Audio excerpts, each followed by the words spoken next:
Здравейте,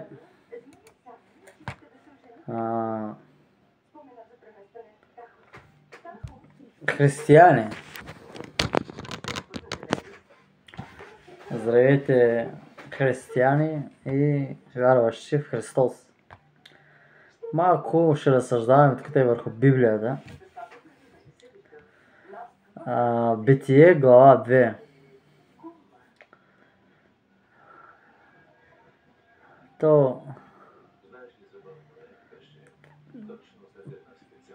Ето едно видео, само да видим.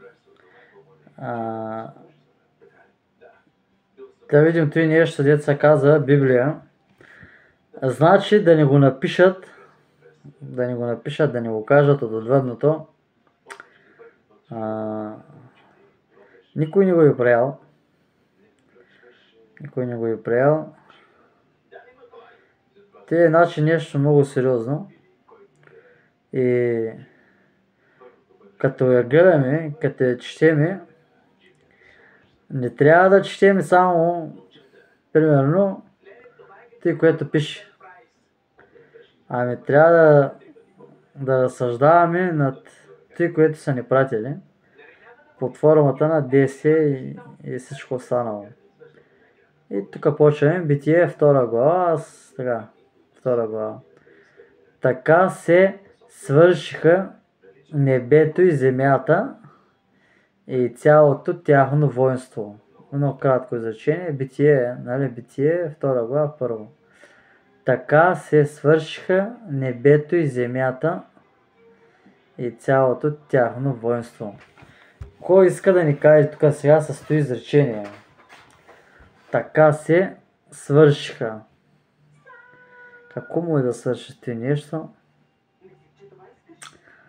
Така се свършиха небето и земята и цялото тяхно воинство. Значи да кажеш тъй, така се свършиха. Аз като го чуя нещо, така се свършиха, аз го свързвам с смисъла какво сме направили ние. Какво сме направили ние под формата на самата нашата работа. Кой имам предвид под работа? Ами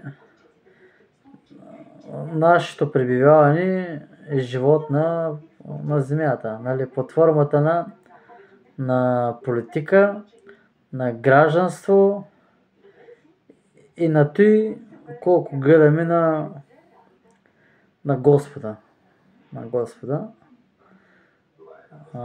И така се свършиха. Аз това горе те си го обяснявам. Какво сме свършили? Тоест, той не е оставил. Ние да се правим, не че не е оставил, ами натърпи. Търпи и ни позволява до някаква степен, разбира се, така се свършиха, да свършим това, което сме направили. Само, че ние нищо не сме започнали, не сме правили, освен да се правим на тапанари, да се лъжим, да се крадем, да друго нищо. И войни правим. Те войници пак са за кражба и за лъгане, иначе и също. Да се лъжим и да се крадем. Тъй нещо, дето сме правили. Те сме правили, пък нашата работа много не е била, защото като погледнеш, разваляме планетата Земя, стават горещини, стават природни катаклизми. Като почнеш стои нещо под горещините, иначе горещините те не са предизвикани от хората, или защото има големи крави ферми с прасета или крави, крави ферми или прасета, свини ферми. После поражда от алчността на хората. От алчността, колкото имат, още повече да имат. Говорим за милиардери, милиони и така нататък. И оттам се получава едно глобално затопляне и унищожаване на планетата Земя. И то, що как става? Ами, тия богатчиките фащат там някакви бушончета, мишоци, някакви бушончета, дето не искам да дадат малко там. И той направил нещо, направил нещо, я заводчи, я туйцак, я ницак. И по едно време се оказва, нали, че поддържа някакво количество на пазара. И те се навързват хиляди. Те не са стотици, те се навързват хиляди по този начин, за да могат да държат фронта. Овладяват пазара, икономиката, овладяват да могат да държат фронта, дадена политическа сила или определен кръг от хора, от държави. И той не е добре за нас, защото те се разрастват така по този начин един по един и всеки лакоми за още и още и още. И оттам нататък се предизвиква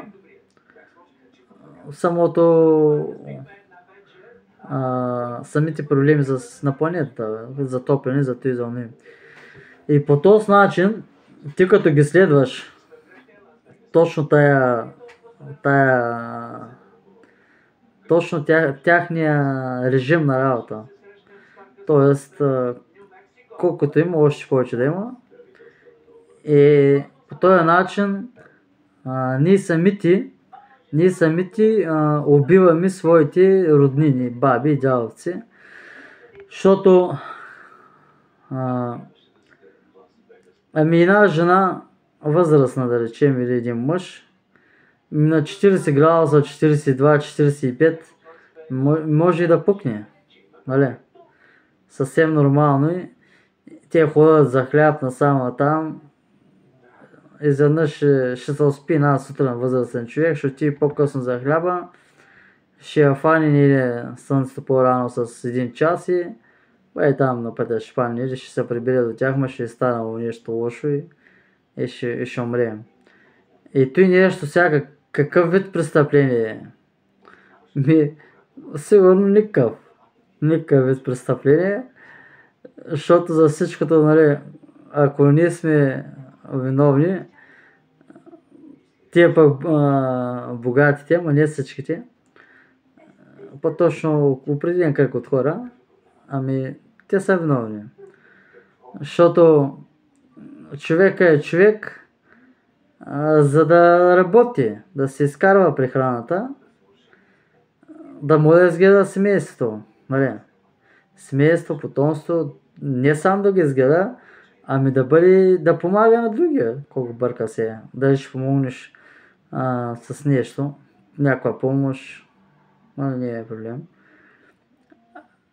Тия деца богатите, те взимат вашия хляб. Защото едно, че те объркват по своята система, ти може да си роден, Господа ти е казал примерно да станеш художник. Обаче ти, защото тръгваш по цялата система, схемата, първо на училище, после ти, после ми, и то някак си недоизмислено, и ти станеш на 40-50 и чак тогава се осъзнаваше, че отвътре ти е било описано да си художник.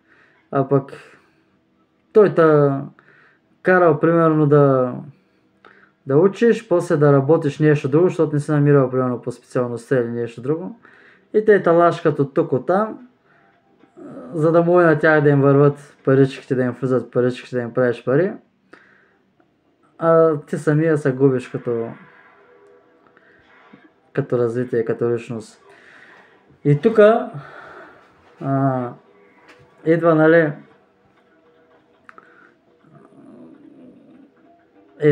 аз бил го направил, примерно като не точно буквално като закон, макар че доста от него би могло да е закон. Примерно богат си, обаче повече няма да работиш. няма да разрастваш компании, няма да разрастваш филиали, за да не обираш на хората хляба. Най-общо казаното. Но той не се отнася за всеки един. Тук трябва да вкара и малко човечност. Човечност. Как ще я вкараме тази човечност? Примерно, някой се разраства, нали, като компания, като филиали, нещо подобно. Обаче пък от него, който отиде да работи там, стават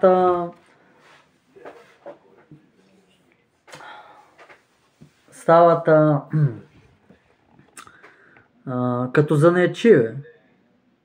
Като занаятчии. И той означава, че има файда той да го работи. Има файда той да го работи, за да може по този начин да се развиват другите хора. И всеки един от нас, всичките, нали, да стане самостоятелен. Като казвам самостоятелен, да не чакаш на заплата, защото това е най-грешното в човешкия живот, да чакаш някой да ти даде. Той по този начин и те убива, и ти сам се убиваш, след като чакаш. Като чакаш някой да ти даде. И те я те дадат, я не те дадат. Като чакаш някой да ти даде. Но пак казвам, не е напълно да се изкоренито и нещо, защото той ако е роден за тази средата, Господ го е пуснал за тази средата, се може да кажеш на Господа, не можеш. Става една така работа, че тия дето лъмтат, те не могат да го обиколят, да речем, с самолет за един ден не могат да го обиколят. С самолет за един ден не могат да го обиколят. Пък камо ли да го боядисат? Или да отидат във всяка сграда, всеки офис, да видят всеки един служител. Не могат да го направят. И тъй, така се свършиха. Значи той нещо ние го свършихме. И после има небето и земята. Щом той нещо е станало до сега, той занапред ще се развива, нали, за някои работи. И тия работи не са много срещу нас. Не е кой знае колко зле. Защото тук идва Пощалона. И той е много хубаво и добро момче. Пощалона. Няма грешка при него. Той не закъснява, няма дъжд, няма вятър, няма студ, няма лед. Той винаги е там, на стотната. Казва се Дявола. Дявола се казва, той е Пощалона. И той, когато дойде и ти казва, шефът ти вика. Само един път и само тъй, край. След това вече, ако не го чуеш, ще стане да бе мирно седяло, не бе чудо видяло. И как се казва тук,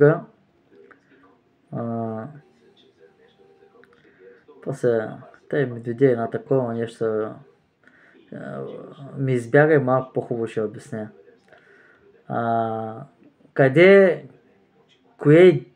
Кое иска да ни кае при нас Пощалона и кое не е.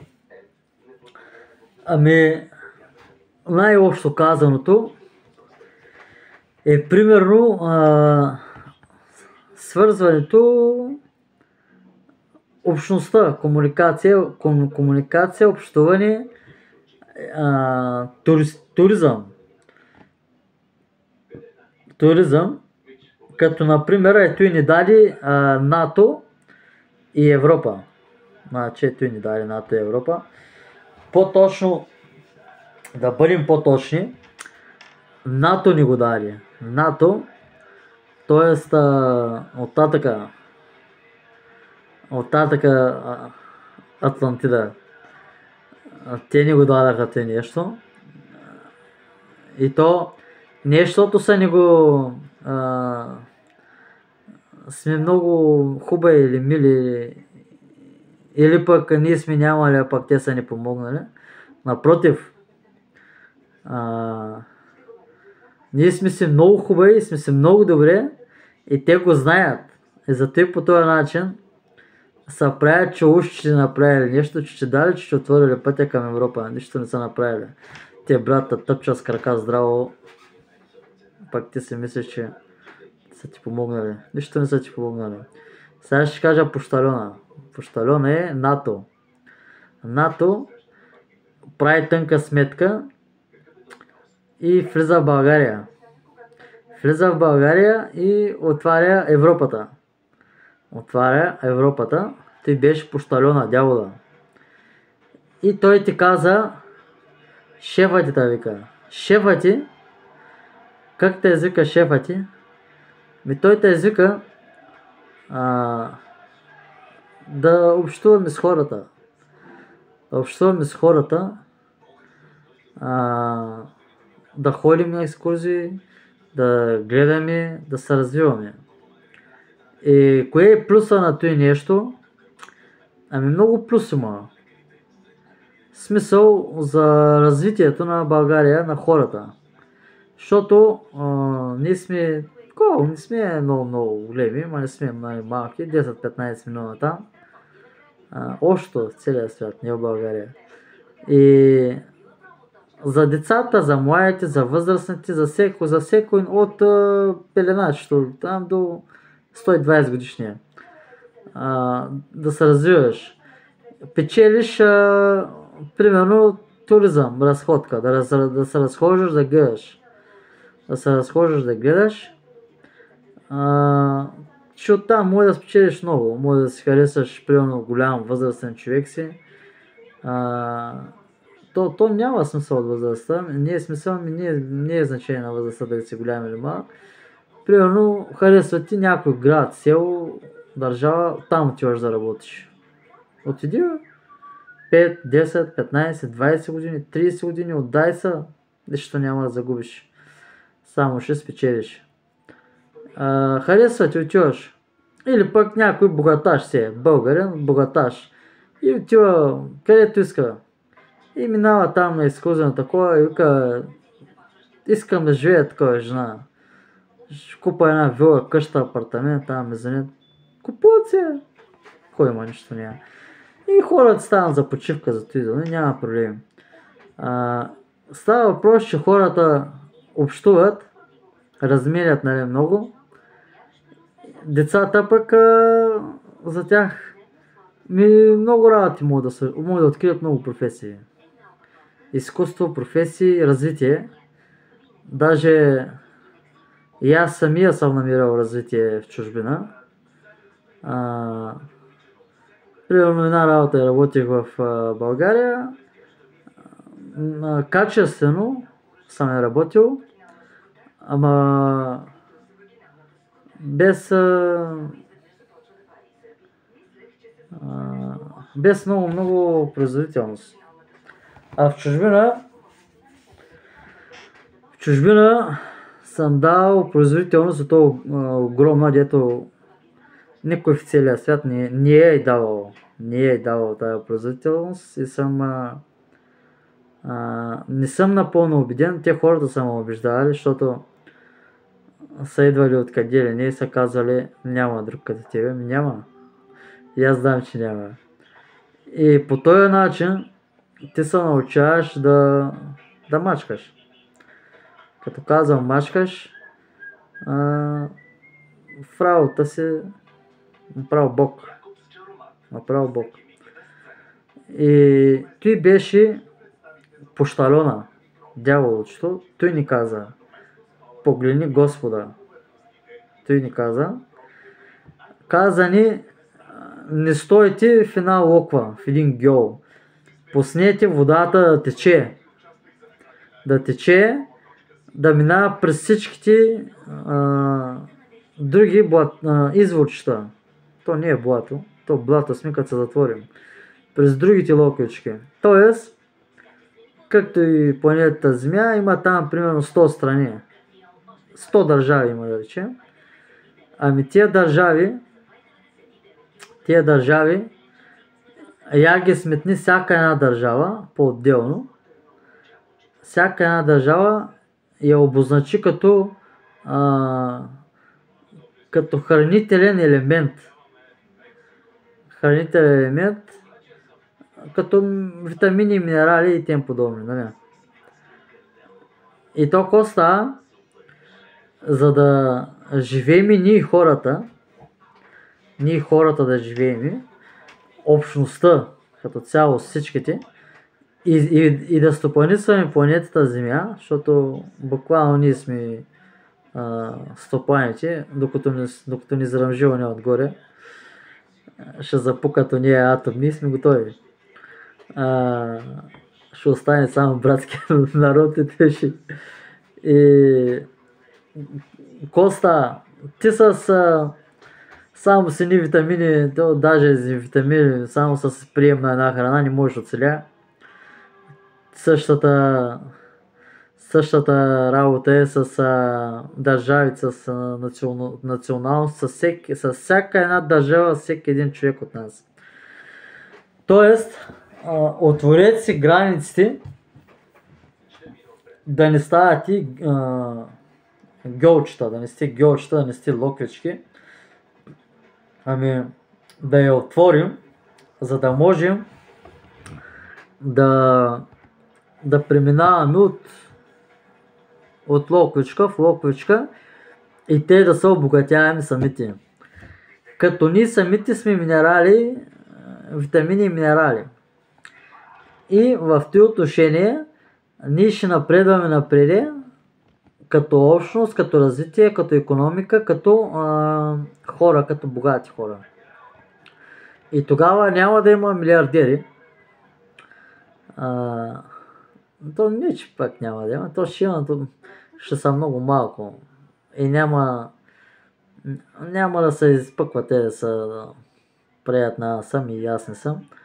Ами ще бъдем ние всички богати под една или друга форма. То тогава няма да има и съревнования, кой е богат или такова.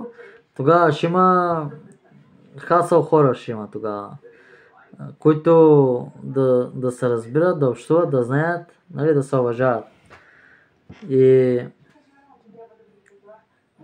долу-горе той ни казва, виж сега, така се свършиха, нали, той де сме го свършили, небето и земята, а пък пощалена дяволчето, като ни го и казал, той съобщение, той ни го и казал, погни шефа си, какво ти вика. И той ни каза, дяволчето, той ни каза, нали, НАТО, Европа и ние като общност, смисъл, ние българите и обратното, всеки един чужденец в България. Ние ходим по целия свят и целия свят идва в България. И размеряме, примерно, идва дойде някой, купи си кукърски дрехи, носи, харесват им. Хубаво са. Или пък ние обратното. Отворени границите, бягаме Италия, Германия, Испания и кой вила си купил, кой къщичка, ми отиваш, брат, купуваш си. И дяволчето, пощалено, нали, като ти го казва това нещо, ние трябваше да го видим това. Обаче ние не го видяхме. И сега почва войната. Има войни. Защото дяволчето ти каза, виж, кой ти вика шефът ти не обърна внимание, беше много зает, не обърна внимание и войната опря. Тъй, небето и земята. Той има още кода сакай. Кода сакай за той, небето и земята, нали?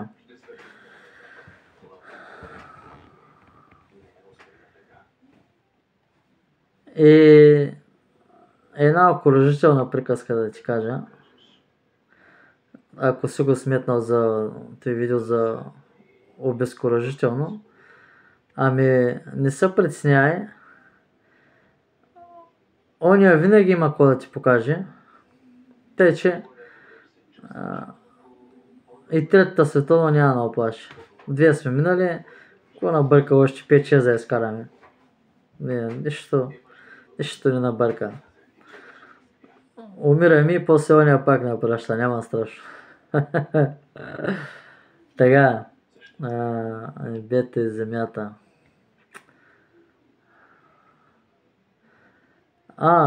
Тук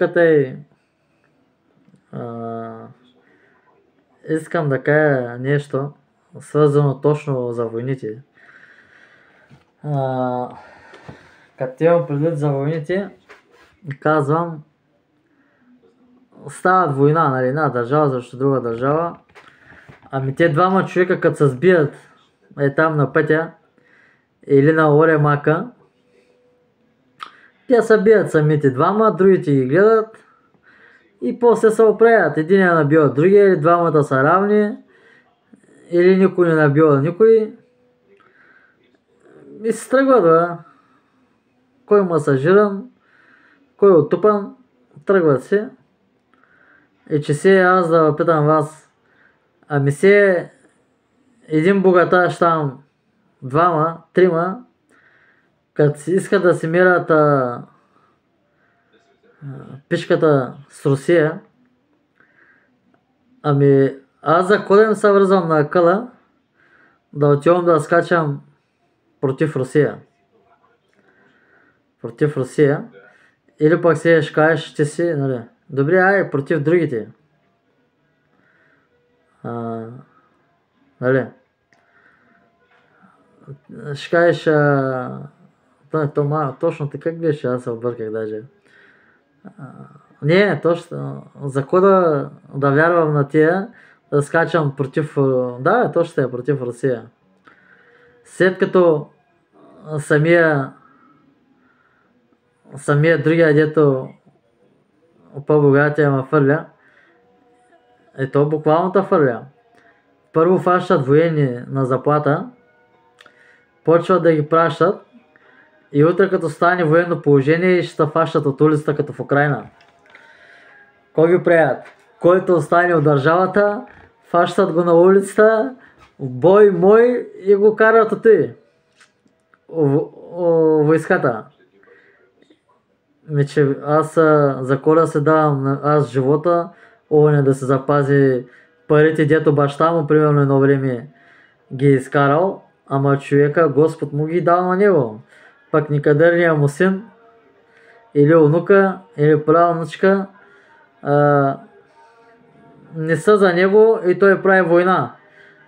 И то откъде идва как става работа? Ами той Господ ги дал на баща му, прадядо му, да бъде богат. Обаче той като личност дал му да бъде богат, защото примерно застроил Америка. Почнал да изгражда небостъркачи, да прави мостови, инфраструктура, метро. Той зато и му ги дава, защото Господ е видял в него благо за народа. Обаче идва сина му, внуката му, правнучката му и те, нали, държат ни пари, ни същи пари. Та има Господ вече примерно се оттегля от тях и казва: аз ми трябваше баща ти дяла ти, защото исках да направя той. А пък от тебе искам да станеш мияч на небостъргач прозорците. Той не може да се усети, не го разбира и почва да фаща то Соня, набира вери и почва да правят войни. Само заради едно завещано нещо. Парите. Завещани са, той няма какво да ги направи, гледа да поддържа ресурса. Вижда, че затъва, че пада и се чуди какво да направи и от тук са вече, я той го измислил или той са вече и става една дандания война, войска. И кажи ми сега, за кога да се загубвам живота, за този да хода да се бия срещу братски народи или срещу кощеш, срещу самите него, примерно да дезертирам да отида в Русия да се бия срещу него в Америка, като той не самичкия не се осъзнава, че отвътре му или да ми и джамуи на небостъргач. Тъс малко една приказка, като бях чувал по телевизията, че на някакъв там, не някакъв той е бил финансов министър. Баща му крал пари и там починал ли, умрял ли който. И сина му няма какво да ги прави тези пари, няма якъл, ти ще ги пуснал лихва. Лихва да не ги загуби. Той не е да не ги загуби, пуснал лихва да може да ги опази, да ги върти. Обаче от той нещо да не ги загуби, да ги върти, оттрепа един човек.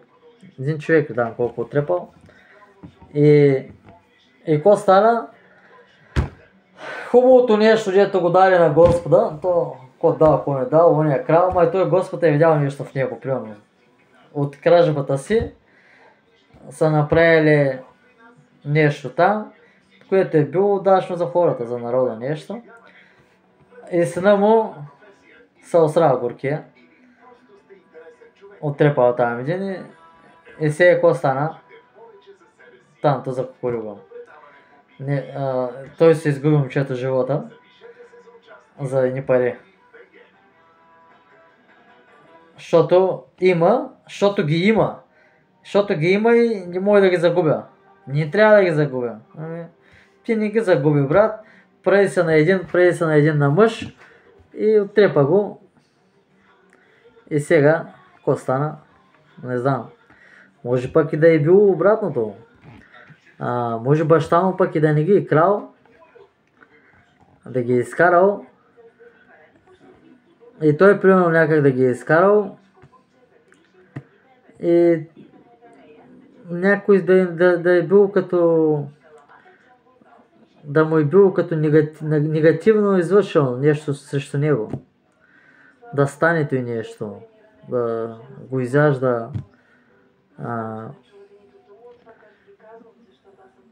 енергийно да го изяжда отвътре те, да са нерви на проблема и зато и да стане убийството. Да, ама пък аз пък малко друго си мисля, че някой като му е писано, като му е дадено нещо, няма да направи, да даде пари на лихва. Чувал съм за заем, приятел на приятел да даде на заем, 50, 100 лева, 100 хиляди лева, 1 милион, 5 милиона, 100 милиона, 20 милиарда, ама на лихва да ги дадеш, значи не знам, малко кофти. Тъй, че трябва да гледаме какво ни казва. Така се свършиха небето и земята. Така се свършиха, той го свършихме ние, нали? Небето и земята, тук пак ти казах, пощальона и шефа ти. Сега какво ще ни каже тук? Така се свършиха небето и земята. Небето и земята, земята и цялото и тяхно воинство. Небето и земята. Той земята, мисля, че тая дума е точно на място. Земята. И тук за втори път ни потвърждава нещо. Каза пощальона пак е тук. Един път пощальона ти каза с така свършиха.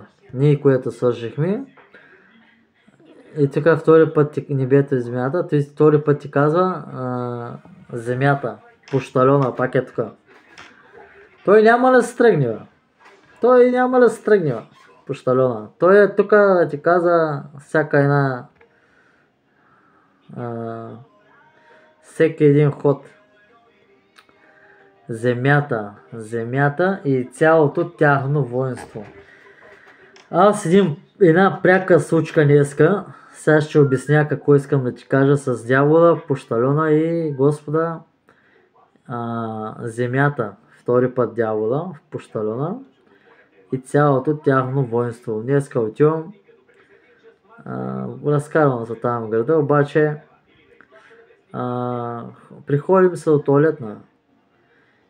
И викам се, какво да се правя на индианец, ще мина и там една болница и ще отида до туалетна и нали като бял човек.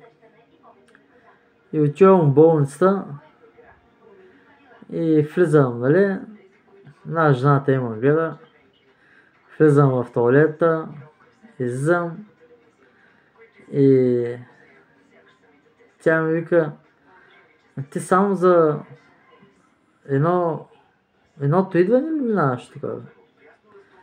Тя ми вика, ама тъй, как да ти го кажа, дявола беше. Хада се скараме, разбираш? Идва пощалена дявола, хада се скараме. Той първо ти казва, погледни си шефа, бе. Шефът ти те вика, хада се скараме. И погледнах аз и казах и учтиво да.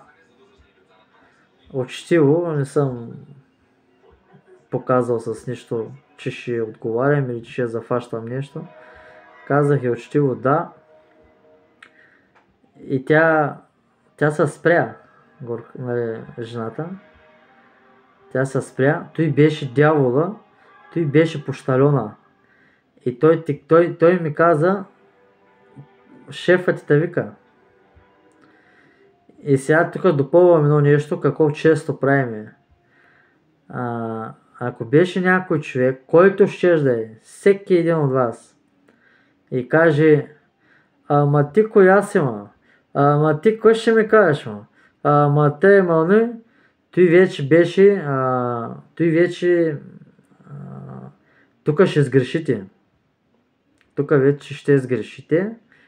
Ще сгрешите тук те, защото тук вече отиваш при дявола. Ти отиваш при дявола.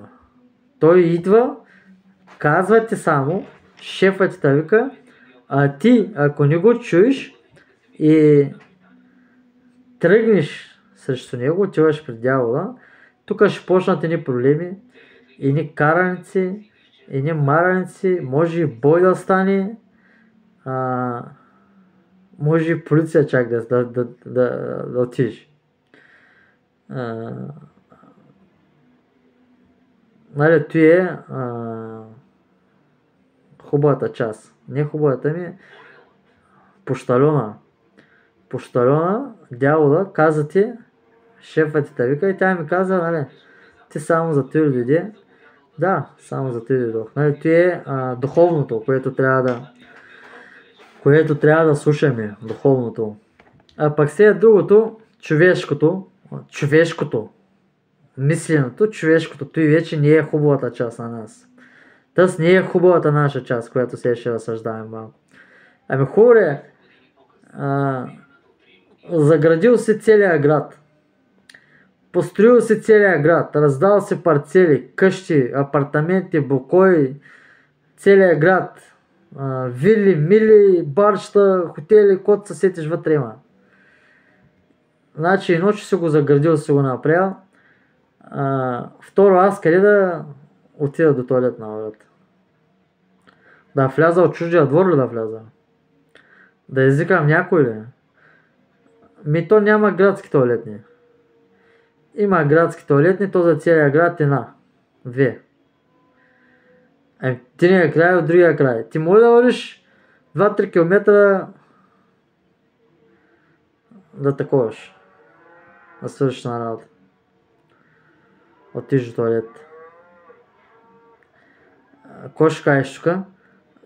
Има ресторанти, кафе, бари, нали, ще дадеш там 1-2 лея, ще скупиш, ще отидеш. Пак не го виждам много смислено, що пак аз да трябва да давам пари, след като някой иска да събира хората там да ги скуби като пилета. Защо? Като иска да го прави, да се приеме отговорността. Да се направи туалетния. Що трябва аз да плащам някъде пари? То при 200 години там беше гора, да речем. До преди 200 години нямаше къща там, да речем. Нали? То не, че не е имало, там са били, но... Значи ти го раздрастваш и те го прави също време да го скубиш парите. Няма да ти ги дам, брат, какво да направим. Ако трябва на някой човек въртичка да там ще маркирам, няма да ти ги дам. Нали? Това е човешкото. Плътта.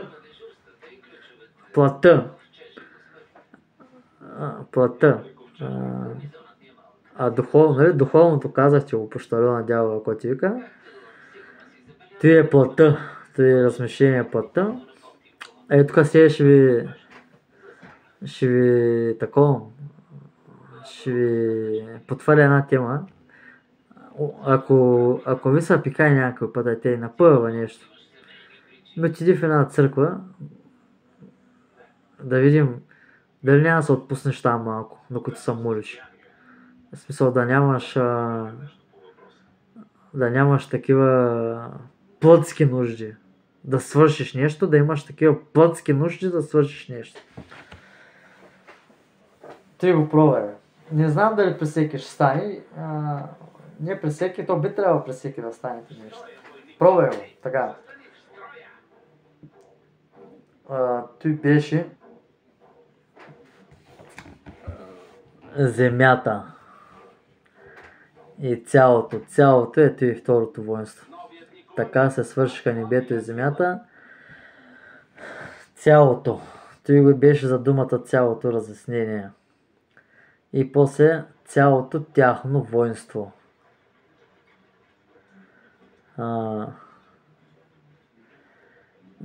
Тук за тяхно воинство мога да кажа, че ние може да го избегнем.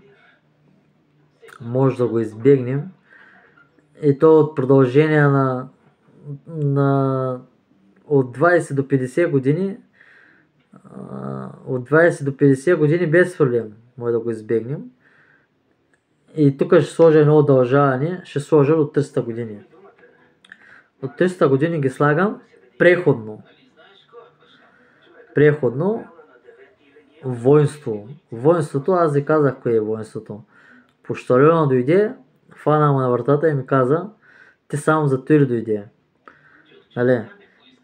Чакай, аз забравях да ти кажа, че за кой беше пощарена. Какво искаш да ми кажи? Каза ми, ти можеш,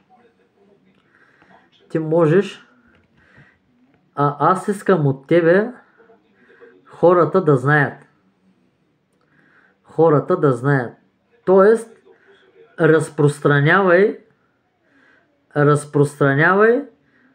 да те знаят хората.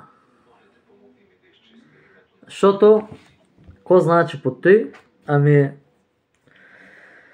Означава, че ти ако искаш да се строиш къща,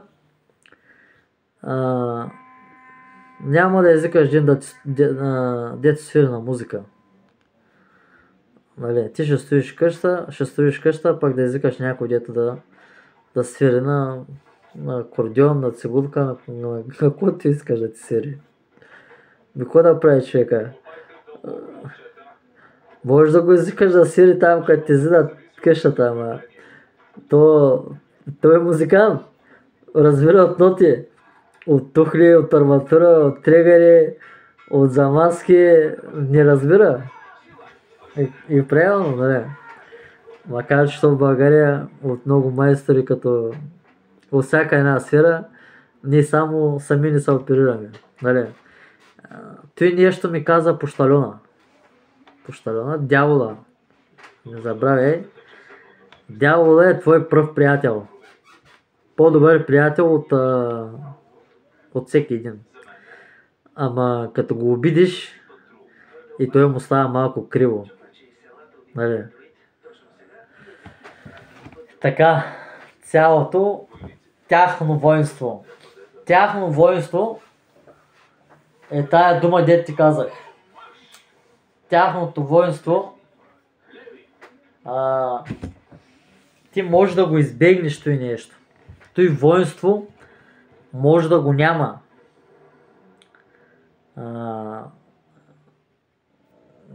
Да го няма дявола въобще. Да го елиминираш. Днеска е тук, ама здраво ще да.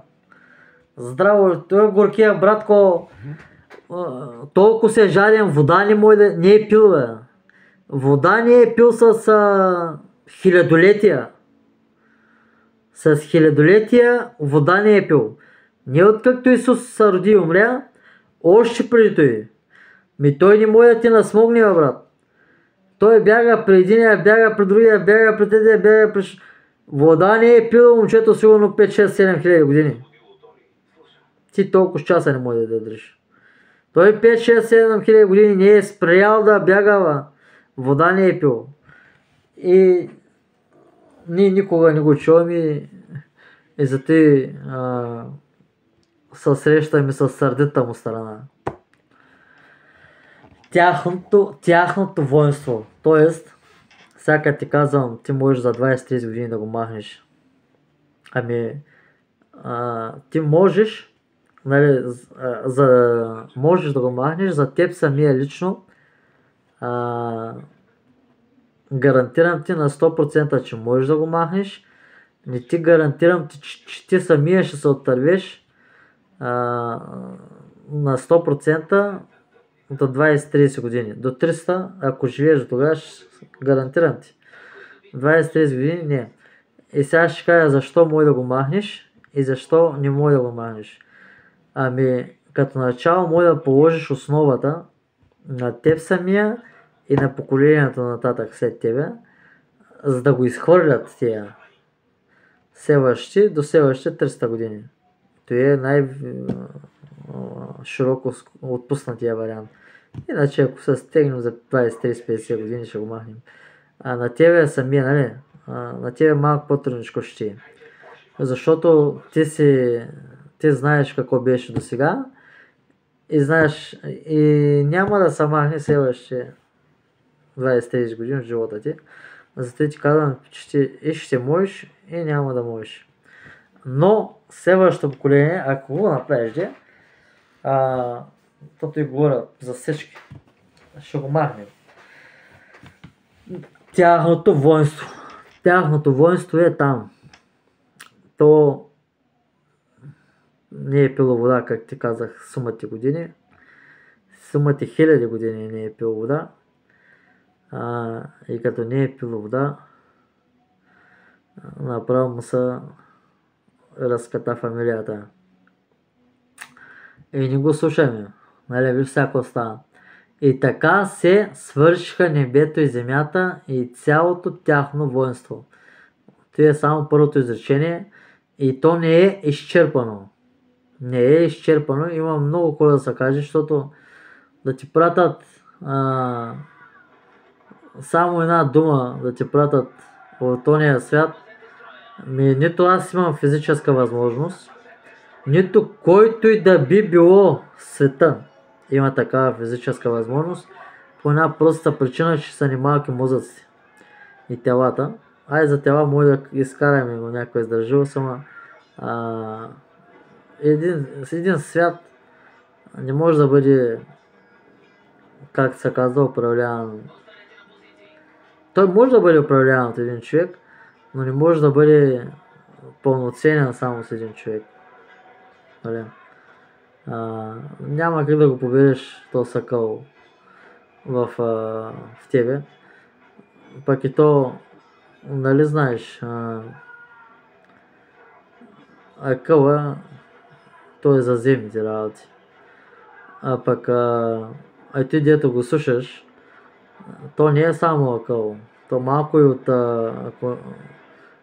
отгоре идва. Нали? Трябва да ти дадат, бе. То е като самото ти дишане. Ако те не ти дават сила отгоре да живееш, ти е сега както стоиш и не може да се взе повече въздух. Ако те не ти дават сила отгоре да живееш, не можеш да се взе глътка въздух самостоятелно. Никак. Да се скъсаш не можеш.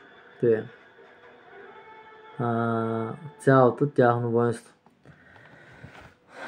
И на седмия ден,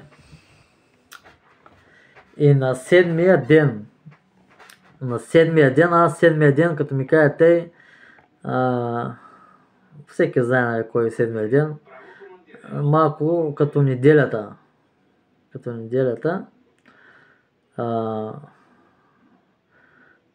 Или пък като някои мои работи, да речем почна нещо, правя го, 90% го правя, тия другите 10% ме мрази да го правя, го зарязвам.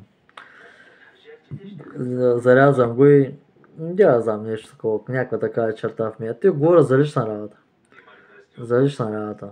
Като нас приказка на бащаря, обувките са скъсани, за лична работа. Иначе на работа или на обществото не го правите. Там 100% ги правя на 100 000. Те го правя. С една дума 6 дена работа, свършвам ти работа, намиря си, другото ме мързи. Не знам. На хората го правя, ама намиря. И на седмия ден, значи седмия ден, потуй кажи го свързвам с мене.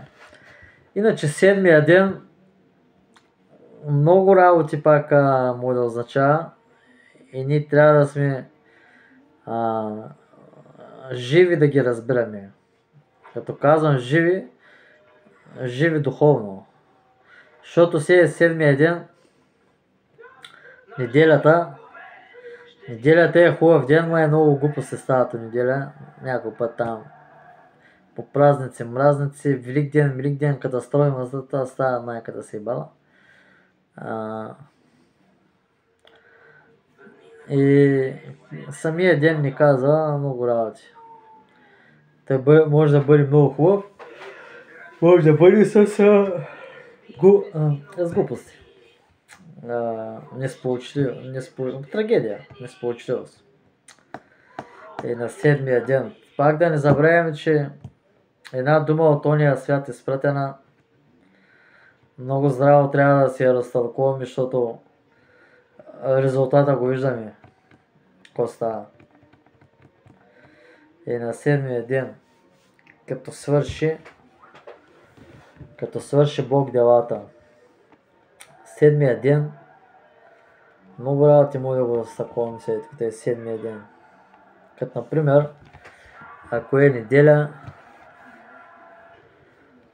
първото, което се сещам, мога да кажа, за по празници и такива работи, може да си кажа някоя молитвичка, нещо е такова. Може банкет да се направят, нищо лошо няма. Да.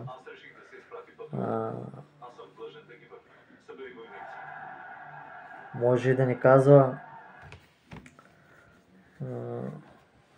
то не може, той ни каза много работи, ама сега не се сещам за точните думи, където ти го обясня. Какво може да ти кажа? Че с някои твои действия, ти си се отдръпнал от твоите ангели, пощалена, като ти казал погибни шефа си, той да се намеси да се разсърди, като се разсърди да отиш при Създателя. Много ще ти сърдит, да знаеш. Ако си отишъл там, много ще ти бил сърдит. И на седмия ден, като свърши Бог делата.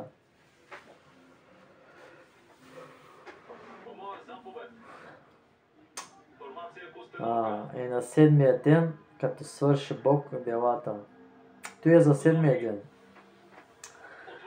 Самата дума ден, то ден, всеки ден е ден. Всеки ден е ден. Всеки ден започва с различно име.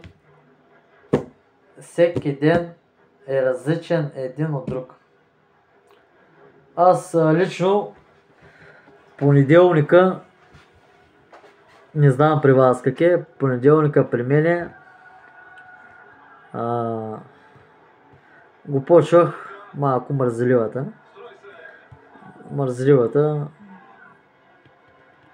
И малко те е мързеливата. Вторника ме товаряха хубаво. Пак много не беше мързелив, но пак долу-горе бих казал нещо като мързелив ден. Срядата вече беше натоварено. Четвъртъка пак натоварено. Петъка беше много натоварено. Ама аз пък петъка толкова се натоварвах, че той натоварване за 2-3 часа го оправях. Толкова бях добър. Дето ви казвам, че от целия свят няма как ми е по-голямо. И тъй, значи тук е рекламата, сега ще ме видите. Сега ще светни да ме видите кой е бил най-големият в целия свят. Да знаете, беше нещо като частна реклама отгоре. Той беше. То пък взе, че не светна. Значи пак съм аз. Ама аз го правя, той е най-големият от целия свят. И на седмия ден, като свърши Бог делата. И на седмия ден, като свърши Бог делата. Този дума дела. Дела има Господа. Дела има и дявола. То няма две царства. Две царства няма. Има само едно царство. И то е на дявола, на Сатана. Само едно царство има. И то е само едно, защото и е царство, защото е малко. Малко и то е така на земята. Там, където е Господа, то първо не е царство, второ не може да има друго.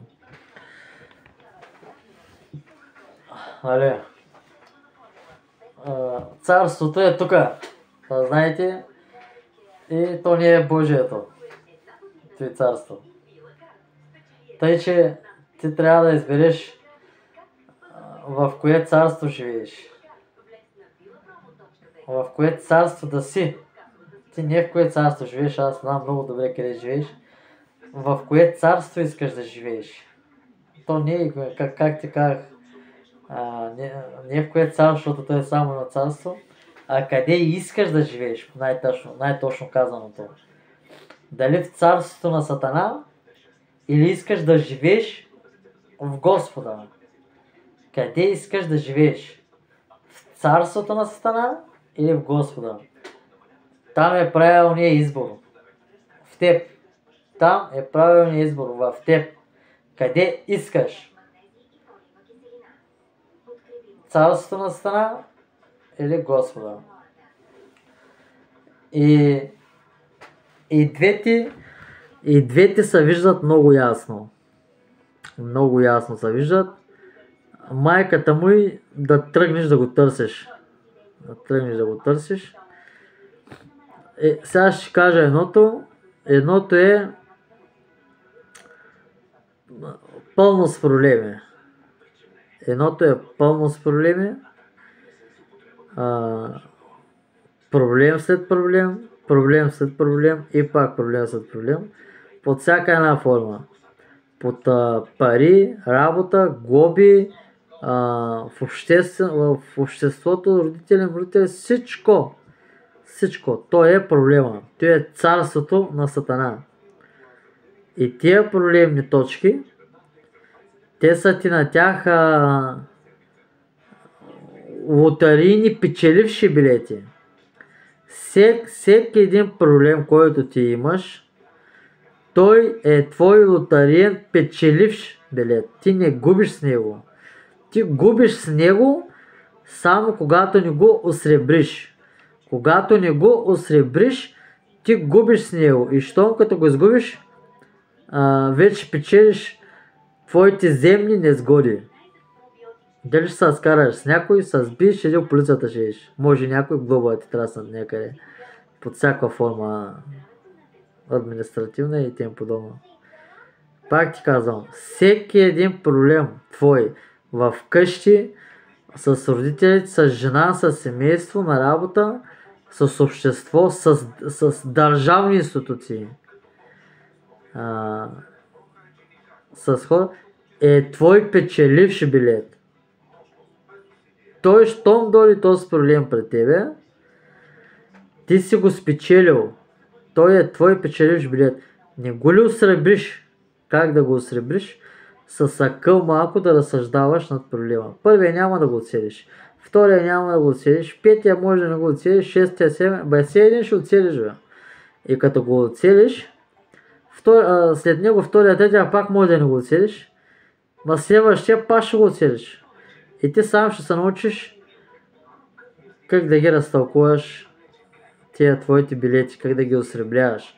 Да отидеш при касиера при касиера Господ Бог и да кажеш: шефе, осребри го. И так да се го търнеш. Той са ти твоите незгоди. Те са, казах ти, печеливши билети. И на седмия ден, нали? И на седмия ден, като свърши Бог делата. Те за деня. Трябва да внимаваш много. Всяка една минута, всеки един час. Ти отначало няма даже да се сещаш ти ще се сещаш на 4, 5, 6 дена един път с аз ще да гледам да забеля. Нищо. Малко и по едно време ще стигнеш вече всеки ден да се го мислиш. След това ще стане всеки час да се го мислиш постоянно и след това ще стане вече постоянно да се го мислиш. Когато достигнеш той нещо, той ниво постоянно да го мислиш, минута за минута, секунда за секунда, тогава вече няма да стърваш билет. Това знаеш. И на седмия ден, и на седмия някакво число определение, на седмия ден, като свърши Бог делата. Като свърши Бог делата, Бог ти ги е написал тия дела. Бог ти ги е написал и ти нямаш там лошо дело. Лошо дело той не ти е изпратил, не ти е казал нещо лошо дело. Нямаш такова. Дори да стане война, тук не се притесняй, атомни бомби да фърлят. Ако ти слушаш Господа, ти в тази война може да оцелееш. Може да оцелееш, той самичък ще каже къде да отидеш, какво да направиш. Самичък. И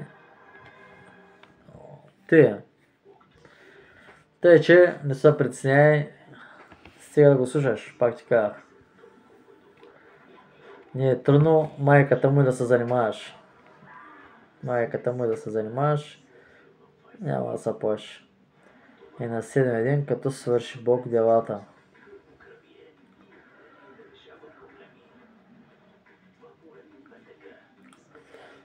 Като свърши Бог делата. деня, като свърши Бог делата. Тук е, нали, дето ти казах, ти лошо дело нямаш. Той го измисля всичкото. Живота ти трябва да бъде по-сладък от шоколад. Не то с България, дето го идеш, то не е шоколад. Ти иди някъде другаде. Да си вземи най-ефтиния шоколад, 50 цента, той е по-хубав. От 3-4 лева струва тук да е. Всичкото друго незгода, примерно в отношение с хората. Отношение с хората и какви хора идват при тебе. Ще кажеш при мене какви хора идват. Аз съм на работа, те идват само трепаняци. Значи ти да си на тази работа, ти си станал един от тях. Такъв, като ти кажа се от трепаняк, не се обиждай. Чрез твоите дела ти си там. Кои дела? Най-различни дела. Примерно с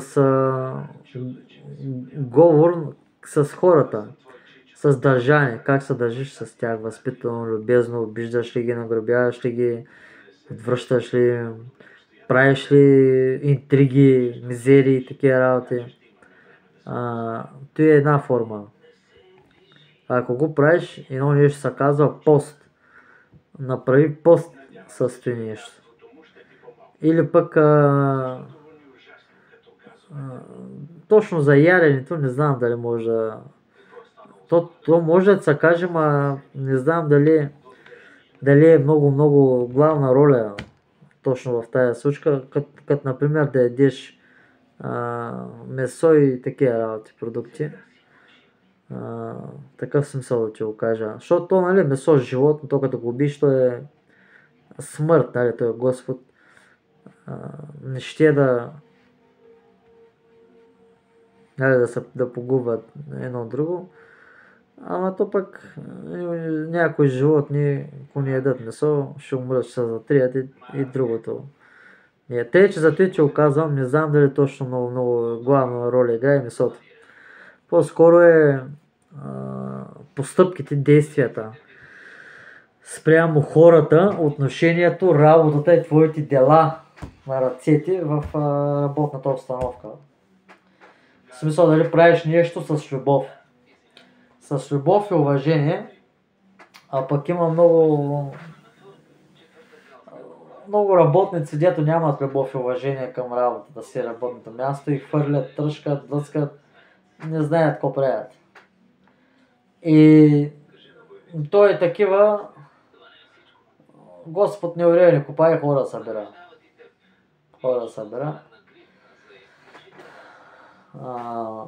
И тъй.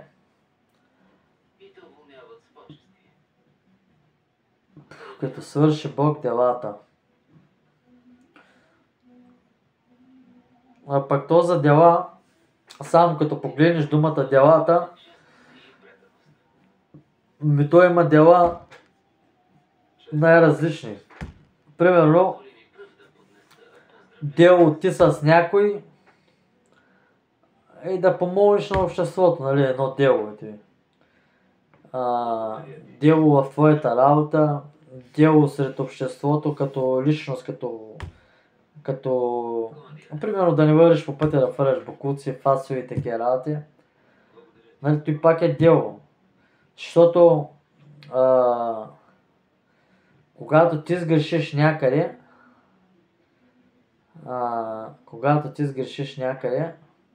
и тук е времето да ти кажа за молитвата, когато ти сгрешиш някъде и тъмните сили идват и примерно се намислят в твоя живот под някаква форма. Примерно, някой да чукне с колата. Може някой да те чукне с колата и ти да кажеш, какво стана, нали? Да се ядосаш, да се изнервиш, защото ми стана. Някой му ударя колата на паркинг, пък тя колата ти на паркинг, на улицата до тротуара, където се разкарват хората, а пък ти като пушиш примерно и се фърляш пасовете по улицата. И те за ти да речем твоите ангели пазители, дето ти вардат колата, обаче те дяволчета, те са набрали точки, идват при ангелчета и казват: отдръпни са, си ще му ударим колата, дето те фърля по улицата. И то е, нали, грешка. Грешно е, нали. Или пък вървиш по улицата и гледаш от къщата някой дърво, ябълка, нещо там вижда, плод, млод, слива и ти си кусаш от него. Ами то хубаво, сега нито човека ще набиш, ще каже нещо. Няма да те обиди, даже може да ти каже: заповядай. Ама дали е редно? Дали е редно, след като ти имаш ръце, а пък той дърво не е твое? Нали? Първото, което е. Ако минеш те по пътя, само си вземеш, нали? Без да се покана. Или без значение къде е, чуждо, като се вземеш. Ами не е много редно, тъй че утре може да ти стане нещо по този въпрос, нали. Делата, които беше създал. Дела, ти е дело, нали. То зато не гледат по 20-30 години да научат на нещо, ама ние не убираме, нищо не чуваме. Ама когато примерно 30 години имаш 30 години са те учили, на човек, да станеш и ти имаш акъл вече за всичко. Ами ти след 30-та година, да ти кажа честно, ти може и целия свят да нахраниш.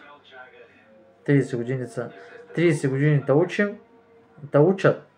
Ние не те учим. 30 години те учат, 2-3 години да влезеш в работа с пълна сила и на 33 години нищо чудно и целия свят да управляваш. Да? Нищо сложно няма. Нищо сложно няма. Сложното, което го правят, е с много завъртулки. Политиците. Тук ти, там пари, накрая те се завърти главата и те от закони и от проблеми, пак то проблеми няма, ама ти се завърти главата от проблеми и не знаеш къде си, блокираш, се отказваш. Ами ти се отказваш, ама уния се набират. Казах ти хиляди, те са хиляди, един друг. Навъртяни, не е нищо сложно. Не ги слушай, че проблеми има, никакви проблеми няма, самите те ги правят да можете да работиш за тях, да си жаден и гладен. Нали? Така, който беше създал, нали, делата, които беше създал. На 7-я ден си почина. Ами, той не почива никога. Той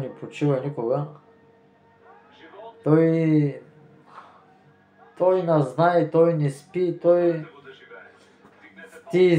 преди да се пръкнал още ти измислял всичко. Той не почива.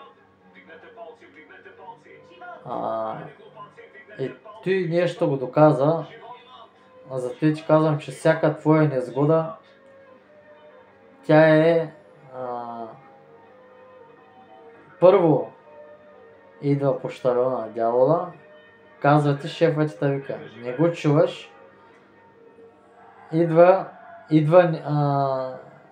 идва, а той се разсърдва.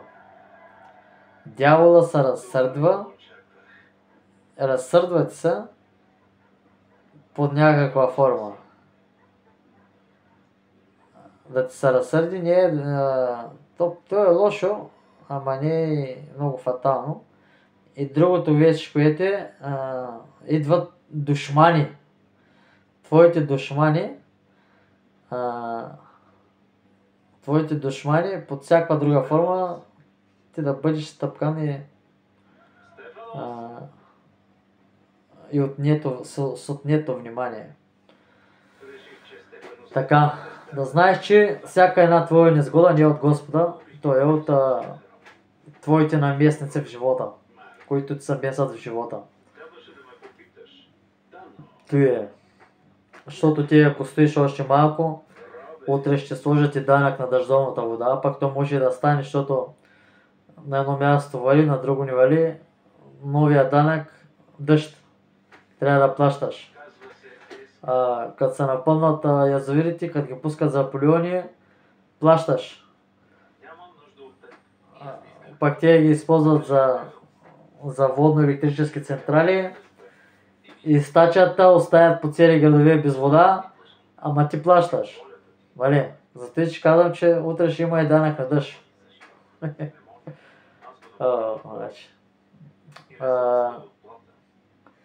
Седмия ден си почина, нищо не почува. Седмия ден ти си го отдал на почивка. Той не почива, той е създал всичко, ти си го отдал на почивка, да знаеш. То може да е малко едно такова като периоди при тебе. Примерно на едни години да ти се работи, на други да не ти се работи, ама пак той ти го казва.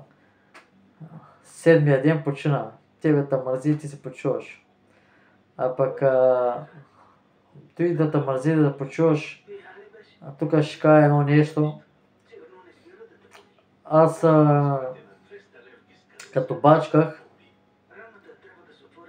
имах едно нещо като златна пропорция на тялото.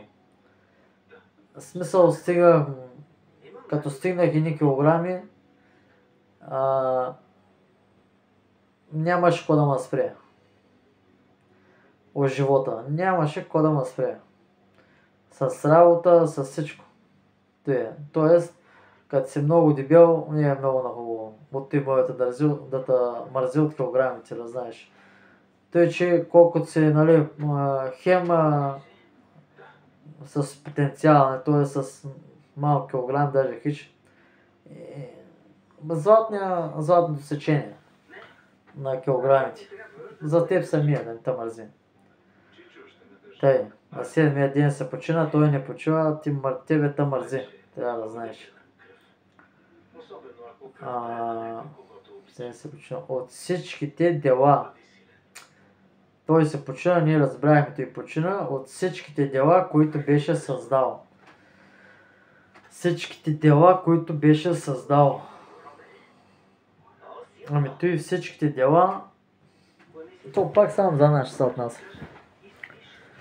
Защото ние сме на земята, тук с физическото, нали, може да вземеш нещо, да го дигнеш, да го пуснеш, да падне, ние сме на земята, ние сме с всички дела, което направиш. Ами всички дела, тук пак опира до крака, ръце и твоя труд. Твоя труд. Тоест, дали нещо си посадил, дали си купуваш нещо, ядене с пари или си го береш от градината, дали си го произвел по някакъв начин, сготвил, мотвил и тъй. Което Бог беше създал и сътворил. Тук са две работи. Създал и сътворил. Сътворил, дали ти си го направил, или създал, дали си го купил с пари. Тук мога да вметна, че и двете работи, нали, са две различни по значение. Дали с пари или са твое лично производство, може да се отнасят за различни неща в твоя живот. свързани. Едното купуваш, а другото го правиш. Тия неща може да са ти пряко свързани за живота. За живота под формата на... като се съберете на село, не си купуваш баничка от... баничка, не си купуваш баница или сирена пита от баршо на центъра, ами си купуваш, си го правиш вкъщи. Значи, семейно такова, правиш, сътворяваш. Нали? Има разлика. Има разлика и...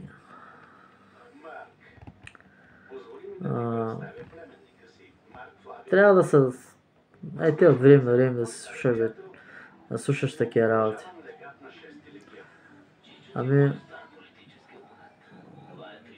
Битие, 2 глава, 2 изречения за сега той бяха. Като цяло няма много казано, не е много кратко, има още какво да се каже. Гледайте, като се гледа.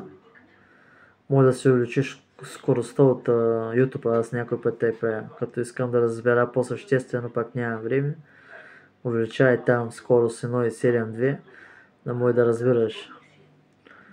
Хем по-малко време ще отнема, пък повече работа ще научиш. Той бяха Битие, глава 2, 1 и 2 изречения. Първо и второ. Пак ще направим сега. Пък ако ти е интересно, може да гледаш. Там има номер. Може да се свържиш с мен. Щом се отнася за духовното. Читам молитви за здраве. Развалям магии. Правя светена вода. Не се притесняй. И тъй, благодаря.